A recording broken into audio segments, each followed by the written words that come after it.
देखो एक भी रोया खड़ा नहीं हो रहा। खड़ा हो रहा है बजरंग देव? एक भी? सब लेटे।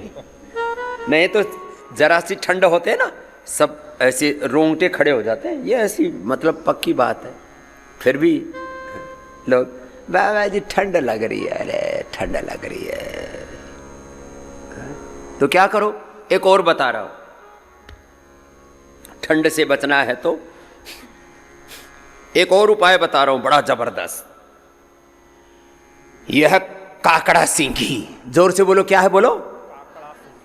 काकड़ा सिंगी है। काकड़ा सिंगी बड़ी जबरदस्त है। ये एक पेड़ का इम्यूनो रेस्पॉन्स है। एक पेड़ है, उसके ऊपर कोई जीव कीट पतंग कुछ ऐसे आक्रमण करते, तो अपने प्रोटेक्शन के लिए अंदर से कुछ रस छोड़ देता हो, और फिर वो सारे कीट पतंग उस रस के ऊपर आ जाते हैं और मर जाते हैं, और वो पेड़ बच जाता है। ये है काकड़ा सिंगी, जबरदस्त। इसका पाउडर भी खाओ, बड़ा महंगा है ये। धरती की जो दुर्लभ 5-10 जड़ी बूटियां उनमें से एक है ये, और बहुत महंगी, हजारों रुपए किलो की। इसका एक्सट्रैक्ट निकाल दिया, लो। इसका नाम है ओरोग्रीट। क्या नाम है? जोर से बोलो। लोगों की ओरा कमजोर हो गई है। क्या कमजोर हो गई है बोलो? ओरा। ओरा माने आभा मंडल, आभा माने सुरक्षा कवच।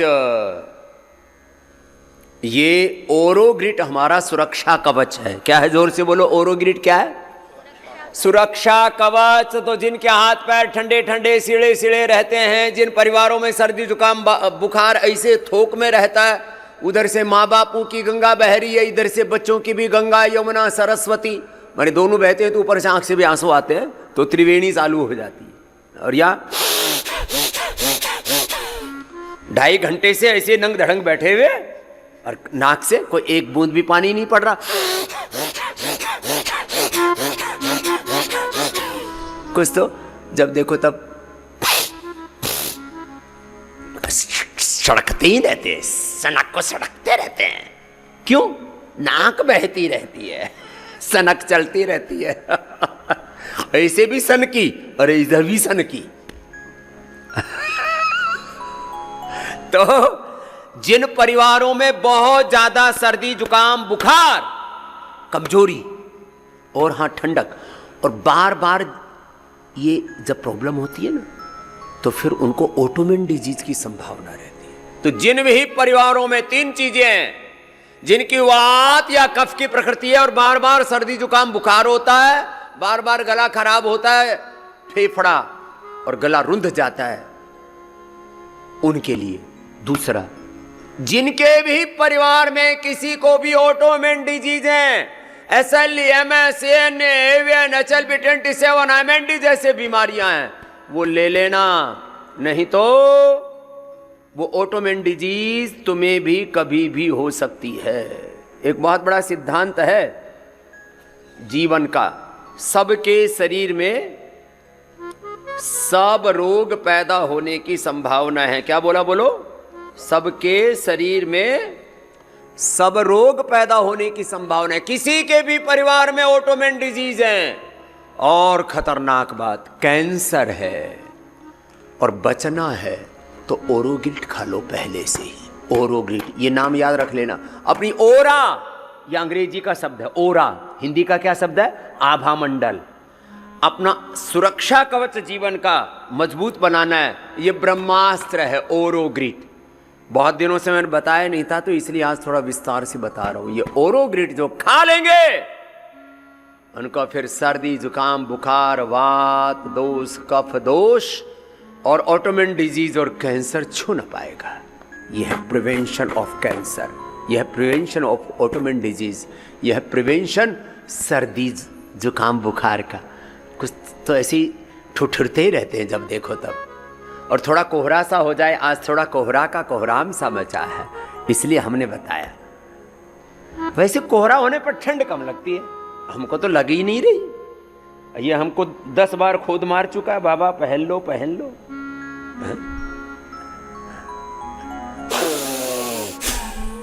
तो ये जो ओरोग्रिट खाएंगे। ये ओरोग्रिट बहुत ही जबरदस्त है। अब बैठ करके आगे निरंतर ये अनुष्ठान चल रहा है, अभी यात्रा रुकी नहीं है। ऐसे एक अनुष्ठान की तरह आगे वज्रासन में बैठो। अब देखो, जैसे प्रारंभ से योगिक जोगिंग, सूर्य नमस्कार, फिर आपको सब कुछ से गुजारते हुए उभारते हुए आगे बढ़ा रहे हैं। अब देखो, निरंतरता के साथ मंडूकासन करना 3 तरह से। पूज्य साध्वी देवादिति जी मेरे बाईं ओर आ जाएंगे। पूज्य स्वामी विदेह देव जी ने जैसे निरंतरता पूर्वक एक अनुष्ठान की तरह किया, आप सब ने भी अपने अपने सामर्थ्य के अनुरूप योग पूरा किया। ऐसे मंडूकासन तो वज्रासन में बैठ के और पद्मासन में बैठ के योग मुद्रासन 3 तरह से करवाते हैं। एक मुट्ठी ऐसी बांध के, एक हथेली पर हथेली ऐसे रख करके,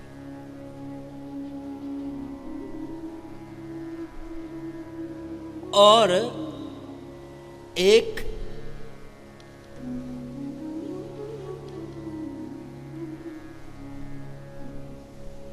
BMI और BRI का भी टेस्टिंग हो जाता है। अंगूठा पीछे और अंगुलियों में पूरा पेट पकड़ लो।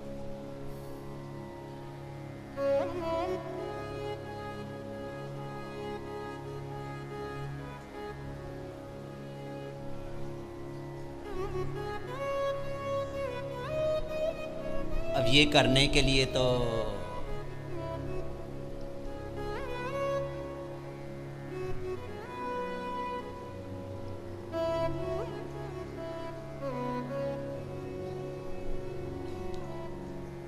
अपने पेट को थोड़ा छोटा बनाना पड़ेगा। ऐसे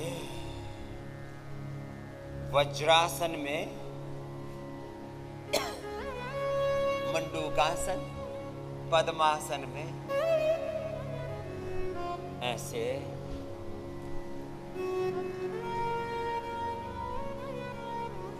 दोनों तरफ एड़ियां नाभि के लगी, नाभि के दोनों ओर देखो ऐसी एड़ी। तुम्हारी भी एड़ी ऐसी लगी हुई है।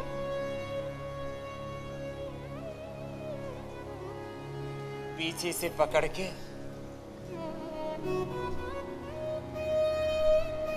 फिर आगे झुक,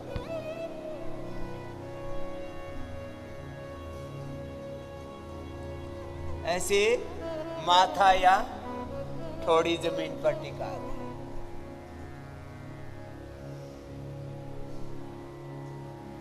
दूसरा, मुट्ठी बांध के दोनों एड़ियों पर मुट्ठी रखी,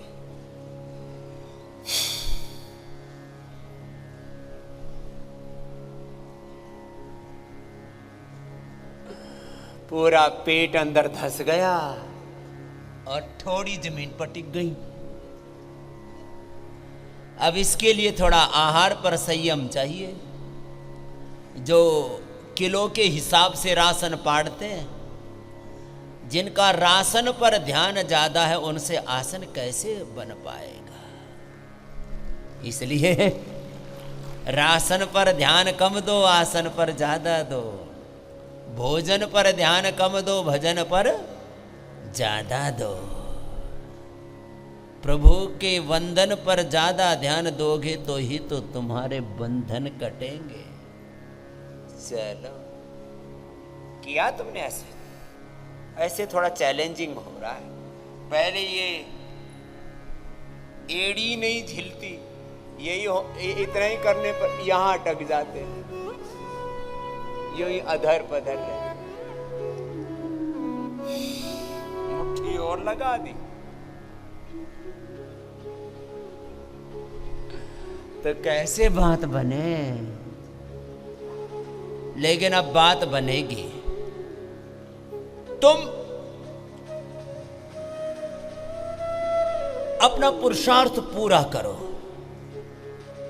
और फिर भगवत चरणों में प्रार्थना करो।